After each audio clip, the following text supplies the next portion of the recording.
The wind on Pyrrhus VII never stopped.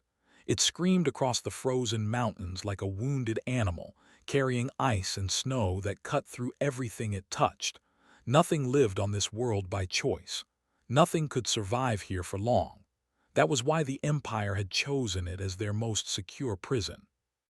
At the peak of Mount Sorrow, two dragons hung in chains. Was the older of the two. His scales had once shone like polished copper, bright enough to blind anyone who looked directly at him in sunlight. Now they were dull and cracked, covered in frost that had built up over centuries. His wings, each one large enough to block out the sun, lay folded against his sides. The muscles that once powered his flight had grown weak from 300 years without use. Beside him, connected to her own set of pillars by the same unbreakable chains, she was smaller than but still massive by any normal measure. Her scales were the deep blue of ocean water at midnight, though now they looked more gray than blue. Her golden eyes, which had once burned with fierce pride, stared out at nothing. She had stopped looking at the world around her many decades ago.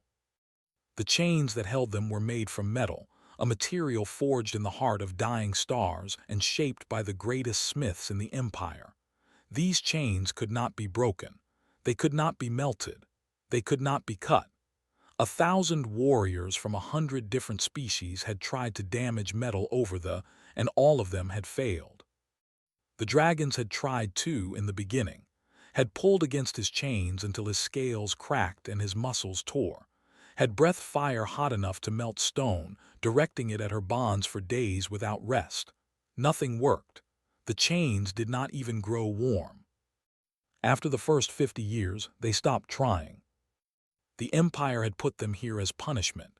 Dragons were sacred weapons in the Empire, living tools of war passed down through generations of conquest. When the Empire told a dragon to burn, the dragon burned. When the Empire told a dragon to kill, the dragon killed. This was the natural order. This was how things had always been. Button had refused. During the Great Expansion, when the Empire was conquering the outer systems, the two dragons had been ordered to destroy a settlement on a small farming moon. The settlement held no military value.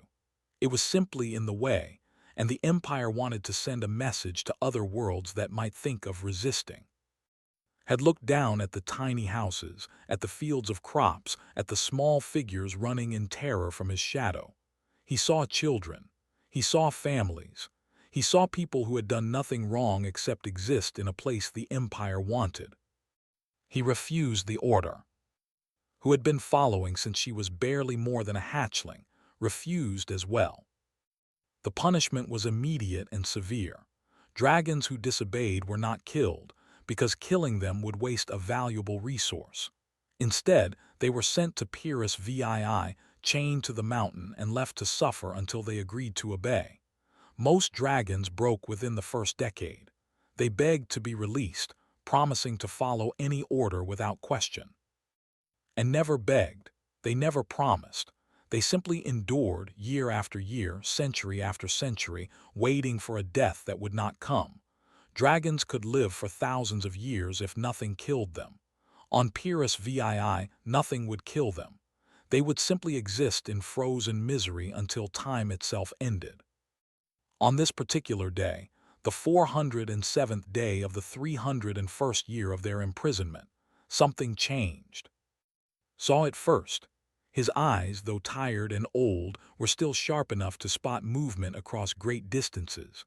There was something on the horizon, something small and dark against the endless white of the snow. At first he thought it was a rock that had been blown loose by the wind. But rocks did not move against the wind. This thing was walking, pushing forward through the blizzard with slow but steady steps. Noticed him staring and turned her head to look. The motion cost her more energy than she wanted to admit. Even small movements had become difficult after so long in chains. "What is that?" she asked, her voice rough from disuse. "I do not know," replied. "Something small, something alive." They watched as the figure grew closer. It fell several times, disappearing into the deep snow, but each time it rose again and continued forward. Whatever this creature was, it possessed a stubbornness that bordered on madness. Nothing should be walking on Pyrrhus VII. Nothing should want to. As the figure came within clearer view, the dragons could make out more details.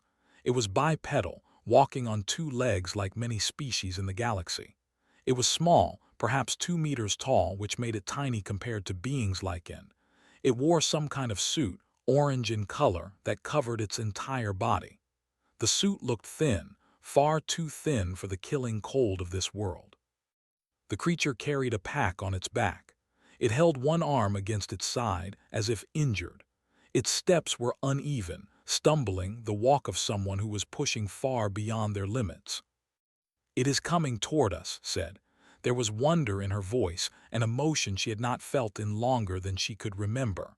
Why would anything come toward us? Had no answer. In 300 years, nothing had come to this mountain except the occasional patrol ship checking that the prisoners were still secure. Those ships never landed. They simply flew overhead, confirmed the dragons were still chained, and left. This creature was not from a patrol ship. There was no ship anywhere in sight. It had come here on foot, through the blizzard, alone. The figure stumbled again, falling face first into the snow. For a long moment it did not move. Felt something twist in his chest, a feeling he did not recognize at first. It took him several seconds to identify it as concern. He was worried about this tiny stranger. Then the figure moved. It pushed itself up with trembling arms, got its feet beneath it, and stood. Snow clung to its orange suit. The wind pushed against it hard enough to make it sway. But it did not fall again. It took another step, then another, then another. It was heading directly toward the dragons, and watched in silence as the impossible creature drew closer. When it finally reached the base of the pillars where they were chained, it stopped and looked up at them. The dragons could see its face now through the clear panel in its helmet. It was a strange face, soft and without scales, with 2 small eyes and a mouth that was currently hanging open in shock. It was looking at them the same way they were looking at it, with a mixture of fear and amazement. Then the creature did something that would remember for the rest of his very long life. It raised one hand and waved. The gesture was simple, clearly some form of greeting, but it was also absurd. This tiny being, standing before 2 of the most powerful creatures in the known galaxy, was saying hello. Made a sound deep in her throat, something between a cough and a laugh. She had not laughed in 200 years. The creature lowered its hand and pointed to itself, then to the dragons, then to their chains. It made a questioning motion with its hands. The meaning was clear. It was asking if they needed help.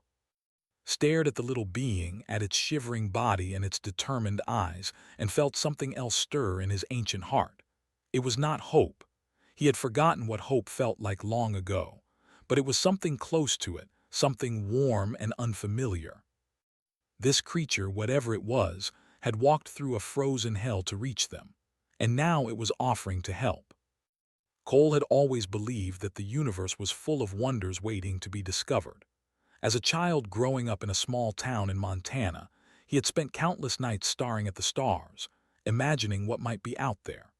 As an adult, he had become a scientist who studied the possibility of alien life. When humanity finally developed faster-than-light travel 18 months ago, Nate had been one of the first to volunteer for deep space exploration. Now, trudging through the worst blizzard he had ever experienced, he was starting to question his life choices.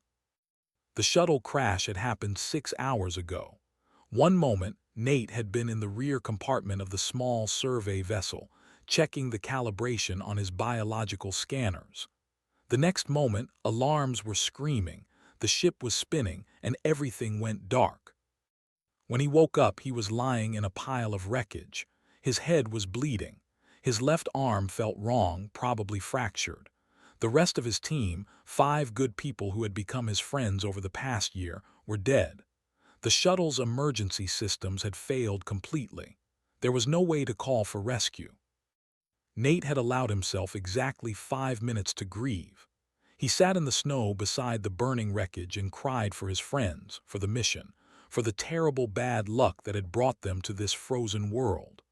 Then he wiped his eyes, checked his survival suit, and started thinking about how to stay alive. His suit's computer told him he was on a planet called Pyrrhus VII. The name meant nothing to him. Humanity had only just begun to explore the galaxy, and there was so much they did not know. But the computer also told him that the planet was listed in some kind of database as a prison world belonging to the Empire. Nate had never heard of the Empire. He was fairly certain that humanity had not made official contact with any alien civilizations yet. He was supposed to be part of a routine survey mission to an uninhabited system. Something had gone very wrong with their navigation. None of that mattered now. What mattered was survival. His scanner detected two large life signatures approximately 3 kilometers to the north. They were big, whatever they were, much bigger than any creature Nate had ever encountered. But life meant possibility. Maybe these creatures had shelter. Maybe they knew how to survive on this world. Maybe, if Nate was very lucky, they would not eat him. He started walking. The blizzard made every step a battle. Snow piled up past his knees, and the wind pushed against him so hard that he sometimes had to lean forward at an angle just to keep moving. His survival suit was rated for extreme cold, but it was not designed for conditions like this. Warning lights began flashing on his wrist display after the first hour. The suit's heating system was struggling. Nate ignored the warnings. He had no other choice. He fell many times. Each time, getting up became harder. His injured arm screamed in pain whenever he used it to push himself out of the snow. His legs grew heavy and slow. His thoughts began to blur around the edges, a sure sign that hypothermia was setting in. But he kept walking. That was the one thing Nate had always been good at. When things got hard, he kept going. His mother had called it stubbornness. His professors had called it determination. Whatever it was, it had carried him through failures and setbacks his entire life, and it would carry him through this. When he finally saw the dragons, he stopped. They were the most magnificent and terrifying things he had ever seen. Each one was enormous, larger than any building in his, larger than the research vessel that had carried him to this part of the galaxy. They had scales and wings and long necks and tails, just like the dragons from Earth mythology. But these were real. These were alive. They were also chained. Massive links of metal held them to pillars of black stone. The chains looked old, weathered by centuries of ice and wind. The dragons themselves looked tired, defeated, like prisoners who had given up any hope of freedom. Nate's scientific mind tried to process what he was seeing. Dragons, actual dragons, chained to a mountain on an alien prison world. It was impossible. It was insane. It was the most amazing thing he had ever witnessed. His survival instincts told him to run. These creatures could kill him without even trying. One swipe of a claw, one breath of fire, and Cole would cease to exist. Running was the smart choice. But Nate had never been very good at making the smart choice. He walked closer instead. The dragons watched him approach. Their eyes, one pair copper-colored and one pair gold, tracked his every movement. They did not seem hostile, just confused. Nate imagined they did not get many visitors. When he reached the base of the pillars, he stopped and looked up at them. They were even more impressive up close. He could see the individual scales on their bodies, each one as large as his hand. He could see the scars where their chains had rubbed against their skin for years. He could see the exhaustion in their eyes, the weariness of creatures who had suffered for far too long. Without really thinking about it, Nate raised his hand and waved. It seemed like the right thing to do. Back on Earth, first contact protocols emphasized peaceful gestures and non-threatening body language. Waving was about as non-threatening as Nate could manage. One of the dragons, the blue one, made a strange sound. It took Nate a moment to realize it was laughing, or trying to laugh. The sound was rusty, like a machine that had not been used in a very long time. Nate pointed to himself, then to the dragons, then to their chains. He made a questioning gesture with his hands, trying to ask if they needed help. The larger dragon, the copper one, spoke. The words were in a language Nate did not understand, but the tone was clear.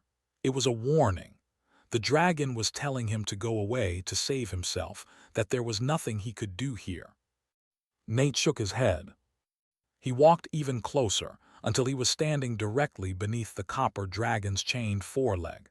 He could feel heat radiating from the creature's body, a welcome relief from the freezing wind. Up close, he could see the chains more clearly. They were unlike anything he had ever seen. The metal had a strange shimmer to it, almost like liquid, even though it was clearly solid. It did not reflect light the way normal metal would. There were no visible seams or joints, as if each chain had been forged from a single piece. Nate pulled out his scanner and ran it over one of the links. The readings made no sense. The metal was not on any periodic table he knew. Its molecular structure was completely foreign. According to his scanner, the chains should not be able to exist. But they did exist, and anything that existed could be understood. Anything that could be understood could potentially be defeated. Nate sat down in the snow. The cold immediately began seeping through his suit, but he ignored it. He pulled out his portable computer, a flat device that contained most of humanity's accumulated scientific knowledge. He began to study. Hours passed. The sun set and the temperature dropped even further. His suit's heating system failed completely, and the warning lights went from yellow to red. His fingers grew numb, making it hard to type. His lips turned blue and his thoughts moved slower and slower. But he did not stop. Somewhere above him, the blue dragon shifted. Nate felt something large move to block the wind. Looking up, he saw that the dragon had positioned her head to create a shelter for him, using her own body to shield him from the worst of the blizzard. The gesture was kind, unexpected. It told Nate everything he needed to know about these creatures. They were not monsters, they were prisoners, and they had been kind to a stranger even when they had nothing to gain from it. Nate turned back to his computer and worked faster. Watched the small creature work through the night. She did not understand what it was doing. The flat glowing object in its hands displayed symbols and images that meant nothing to her, but she understood determination when she saw it. This little being was fighting for something, pushing itself beyond all reasonable limits. Its body was failing. That much was obvious. The orange suit it wore was covered in frost now, and the warning lights on its wrist had been blinking red for hours. Its movements had grown slow and clumsy. Several times its head would drop forward, eyes closing, before it jerked itself awake and continued working. Any other creature would have given up by now. Any sane creature would have sought shelter, tried to build a fire, done something to save itself. But this one sat in the snow, ignoring its own dying body, focused entirely on its mysterious task. Watched as well, his ancient eyes taking in every detail. "What do you think it is trying to do?" he asked. "I do not know," she replied. Her voice was soft, almost tender. She had not spoken with tenderness in so long. "But I think it is trying to help us." "That is impossible," said. "These chains cannot be broken. The greatest minds in the Empire designed them. The strongest warriors in 100 systems have tried to damage them. A single small creature with a glowing box cannot possibly succeed where all others have failed." Knew he was right. She had accepted long ago that she would die in these chains, but something about this little being made her want to believe otherwise. "It does not know that," she said. "It does not know that what it is trying to do is impossible. Maybe that is why it keeps trying." Was silent for a long moment. Then he said, "Perhaps ignorance has its advantages." The night grew colder. The storm grew worse. The creature's movements became more desperate, more urgent. It kept glancing at the sky as if expecting something, or perhaps just measuring how much time it had left. Near dawn, something changed. The creature suddenly stopped. It stared at its glowing device for several seconds, its mouth hanging open. Then it made a sound, a sharp exhale of breath that might have been a laugh or a cry of disbelief. It stood up on shaking legs and walked towards Chains. From the pack on its back, it removed a small object. It was no bigger than the creature's hand, a simple box with a button on one side. The creature attached this box to one of the chain links holding its foreleg. It pressed the button. Nothing happened. For 3 heartbeats, nothing happened. Then the chain began to glow. The metal went from its normal shimmering silver to deep red, then bright orange, then white. The glow spread outward from the small device, running along the entire length of the chain. There was no heat, no sound, just light. And then the chain fell apart.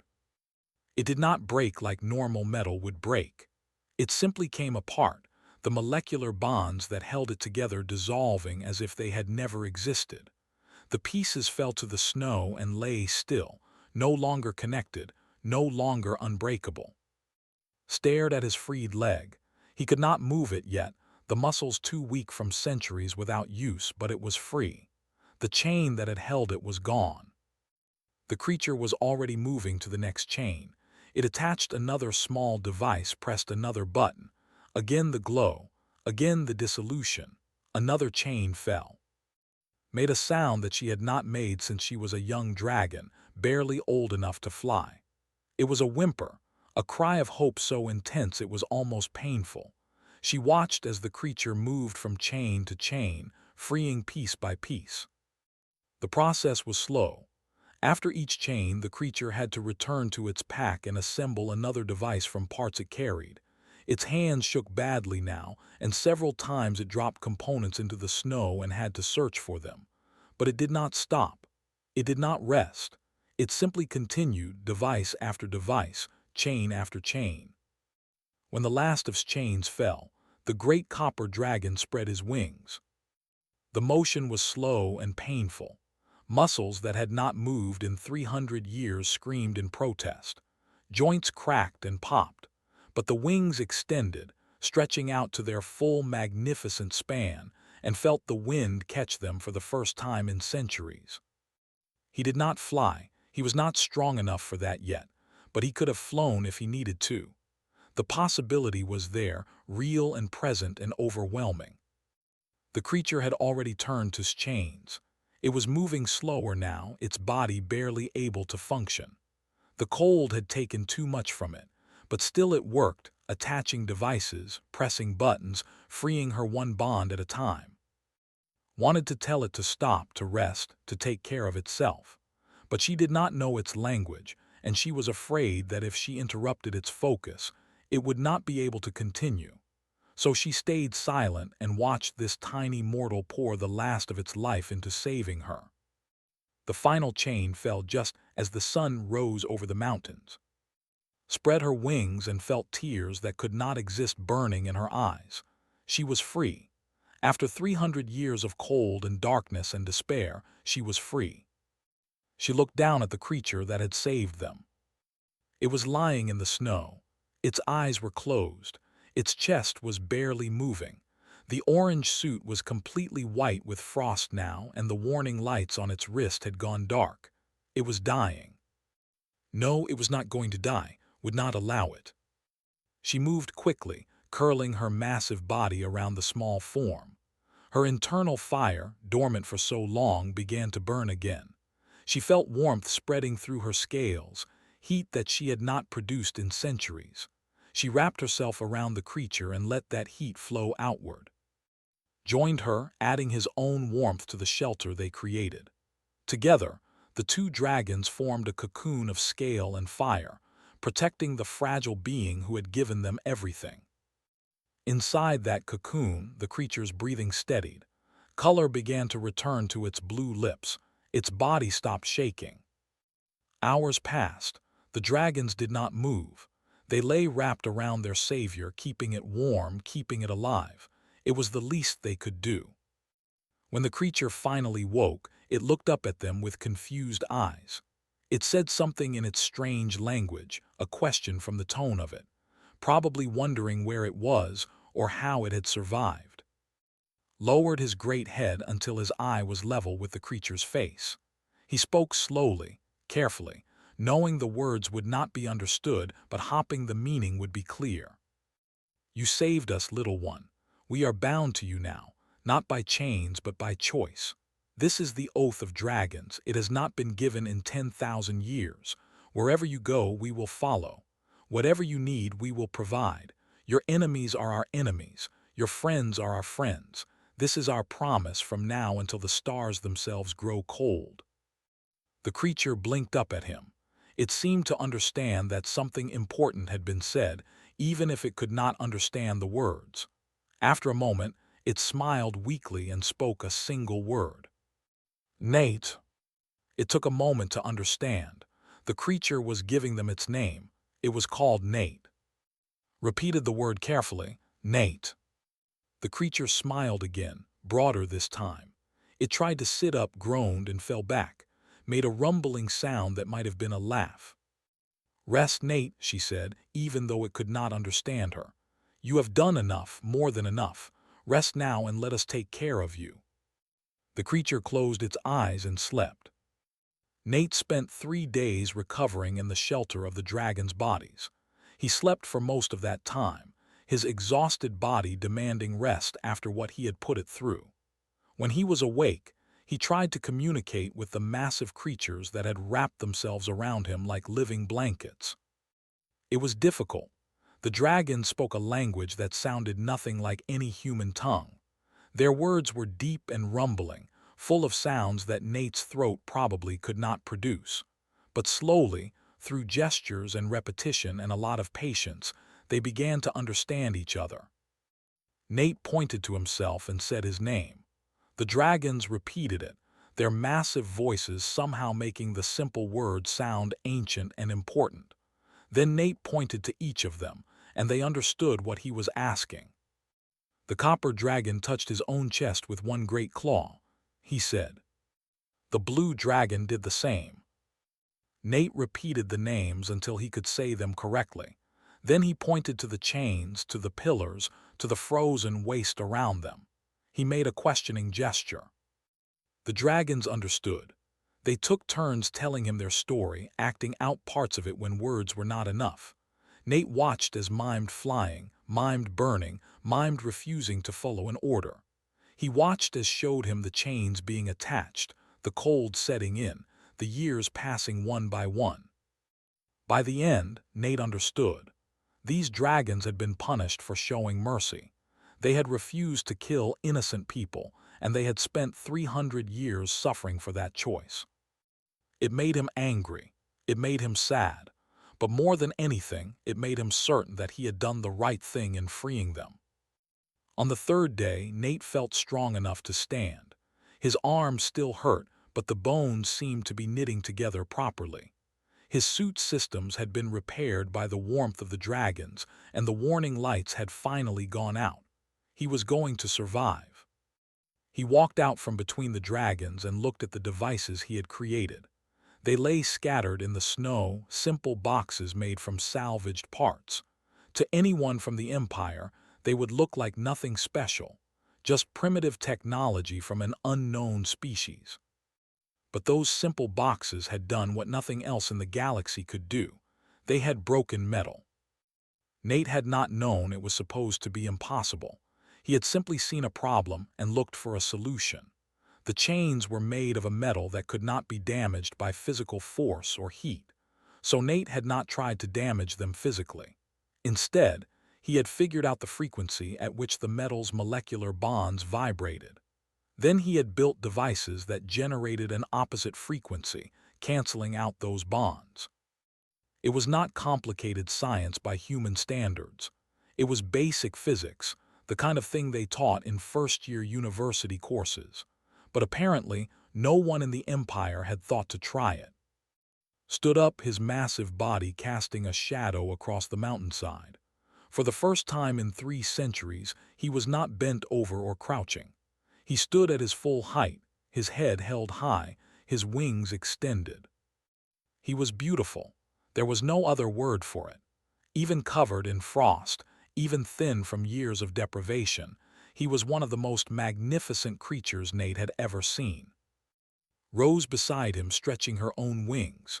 She opened her mouth and fire poured out, real fire, hot and bright and alive. It painted the sky orange and red, melting the snow in a wide circle around them.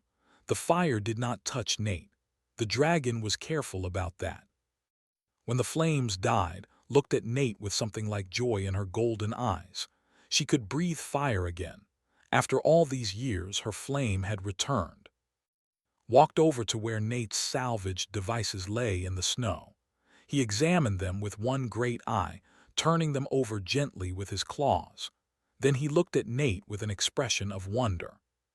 "These broke the chains," he said, speaking slowly so Nate could try to understand. He pointed to the devices, then to the fallen chains, then held his freed forelegs up. Small things, simple things, but they did what armies could not do. Nate understood the general meaning even if he missed most of the words. He shrugged modestly, not sure how to explain that to him. It had just been a puzzle to solve. Shook his great head. "You do not understand what you have done, little one. The Empire has held dragons in chains for 10,000 years. We are their weapons, their tools. They believe we cannot resist them. They believe nothing can break their hold on us." He gestured to the fallen chains. "You have proven them wrong, with simple things, with your small hands and your bright mind. You have done the impossible." Nate felt his cheeks grow warm. He was not used to being praised, especially not by giant dragons. Approached him, lowering her head until her eye was level with his face. "We swore an oath to you," she said. "Do you understand? We are bound to you now. Our lives for yours, our fire for your protection. This is the deepest promise a dragon can make." Nate did not fully understand the words, but he understood the feeling behind them. These dragons had decided to follow him, to protect him, to stay by his side. He had saved them, and now they felt obligated to return the favor. He wanted to tell them that they did not owe him anything. He had not freed them for reward or gratitude.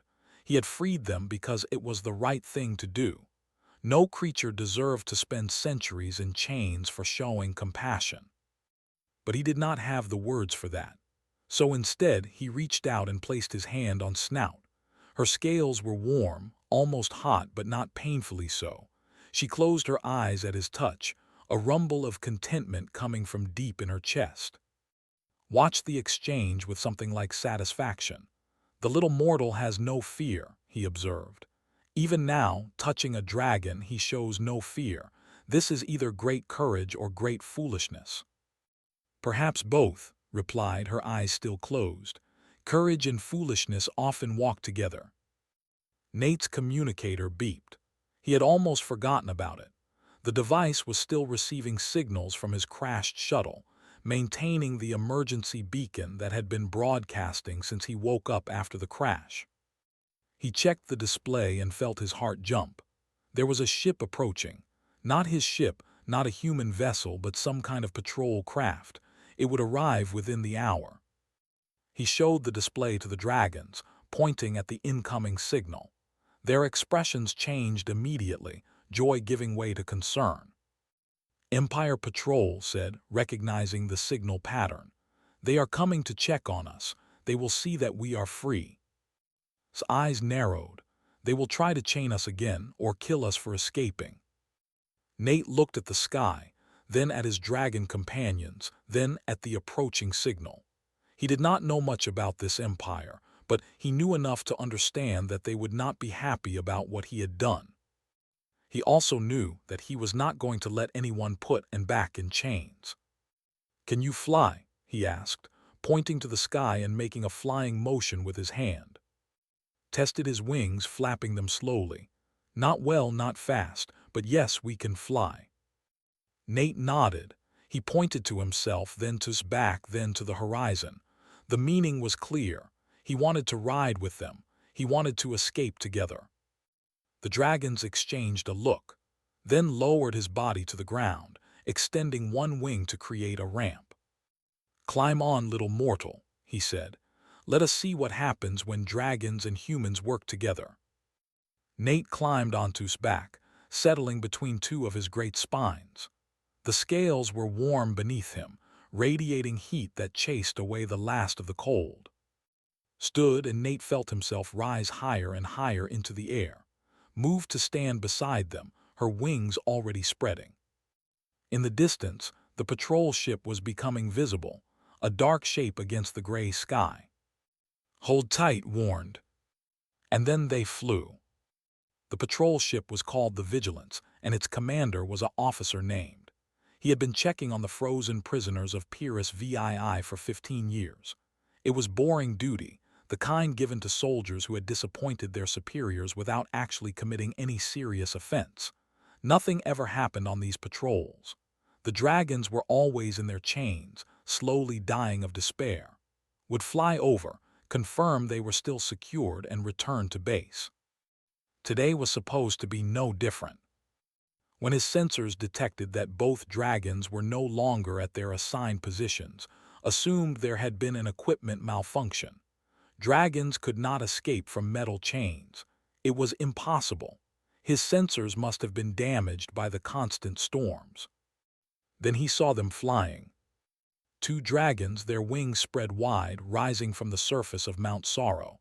They were thin and weak, clearly not in fighting condition. But they were free. Somehow, impossibly, they were free. And there was something on the back of the larger one, something small. Adjusted his sensors, trying to get a clearer image. The something was a creature, bipedal, wearing an orange suit. His database had no record of the species. It was unknown, unidentified, a complete mystery. His training took over. He opened communications with his base. "Command, this is Vigilance. Emergency report. The dragon prisoners on Pyrrhus VII have escaped. Repeat, the dragons have escaped. There is an unknown life form with them, requesting immediate backup." The response came quickly, filled with disbelief. "Vigilance, confirm your report. Escape from chains is impossible." "I am looking at them right now, Command. They are flying, they are free. The chains have been broken." There was a long pause, then new orders came through. "Engage and recapture. Use maximum force if necessary. That creature must not escape." Powered up his weapons. His ship was not designed for heavy combat, but it had enough firepower to handle two weakened dragons. He accelerated toward them, closing the distance quickly. The dragons saw him coming. The blue one, the smaller one, turned to face him. Her mouth opened and fire poured out.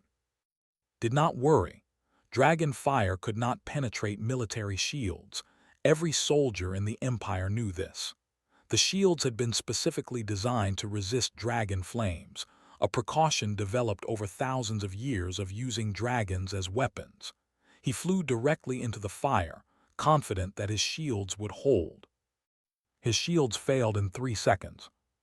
The fire was not normal dragon fire. It was hotter, more focused, somehow different. Watched in horror as his shield readings dropped from full to critical to 0. Then the flames reached his hull. He managed to send one final transmission before his ship exploded. It contained his sensor data and 3 words: "Warn the Empire." On its back, Nate watched the patrol ship fall from the sky in flames. He felt sick. He had not wanted anyone to die, but the ship had been attacking them and had defended herself, defended all of them. "I am sorry," said, flying close enough that Nate could hear her over the wind. "I did not wish to kill, but they would have taken us back to the chains. I could not allow that." Nate nodded. He understood. In a perfect world there would have been another way, but this was not a perfect world. His voice rumbled through his body. "The ship sent a message before it was destroyed. The Empire will know what happened here. They will send more ships, many more." "Then we need to get far away," Nate said. He pointed toward the stars. My people are out there somewhere. If we can find them, maybe they can help. It was a desperate hope. Nate had no idea where the human research vessel might be. His shuttle had crashed far off course, and he had no way to navigate through space. But staying on Pyrrhus VII was not an option. The Empire would come for them, and next time they would send more than one patrol ship. Turned his head to look at the small creature on his back. Your people, there are more like you. Many more, Nate said. Billions. We live on a world called Earth, very far from here. We only recently learned how to travel between stars. The dragons exchanged a look. Billions. An entire species of these small, stubborn, impossible creatures. Then we will help you find them, said. We know the star paths. We know how to navigate between worlds. Dragons have flown through space since before the Empire existed. Nate felt a surge of hope. With the dragon's help, he might actually make it home. He might be able to warn humanity about the Empire, about the existence of other intelligent species in the galaxy. They flew higher, leaving the frozen surface of Pyrrhus VII behind. The atmosphere grew thin, then disappeared entirely. Nate's suit protected him from the vacuum of space, and the dragon's bodies generated a bubble of warmth and air around themselves, a natural ability that had evolved over millions of years. In the distance, stars sparkled like diamonds scattered across black velvet. Somewhere out there, humans were exploring, searching, trying to find their place in a vast and ancient universe.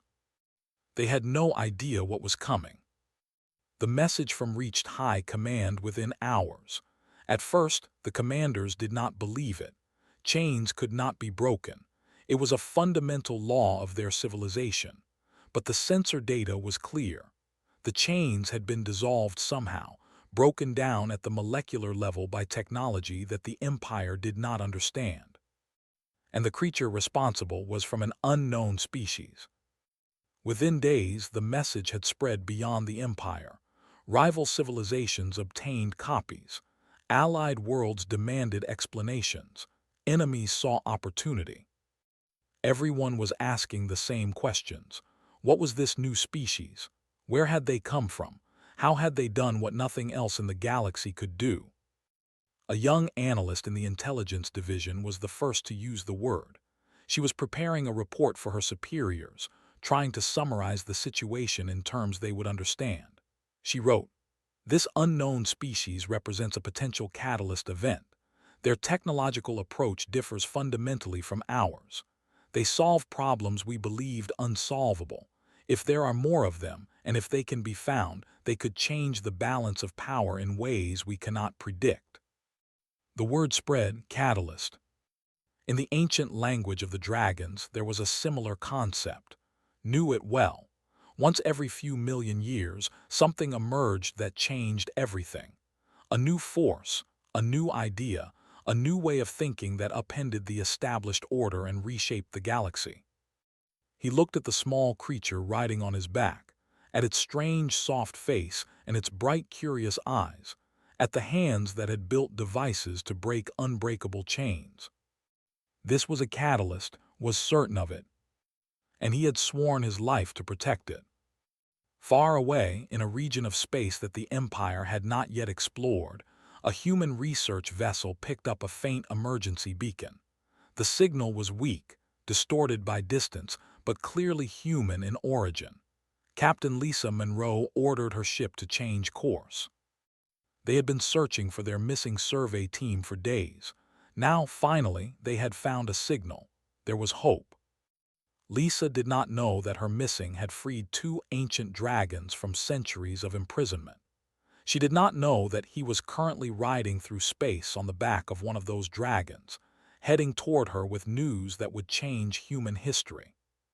She did not know that humanity was about to become the most talked-about species in the galaxy. But she would find out soon enough. On his back, surrounded by stars, Nate Cole looked toward the future and wondered what came next. He had started this journey as a simple scientist, hopping to study alien life forms from a safe distance. Now he was bonded to 2 dragons, wanted by an interstellar empire, and carrying knowledge that could reshape humanity's understanding of the universe. It was a lot to process. But as Nate had proven many times before, he was very good at handling things that were supposed to be impossible. And with and by his side, he was not alone. Whatever came next, they would face it together. The human, the dragons, and a galaxy waiting to be changed. This was not the end of the story. This was only the beginning.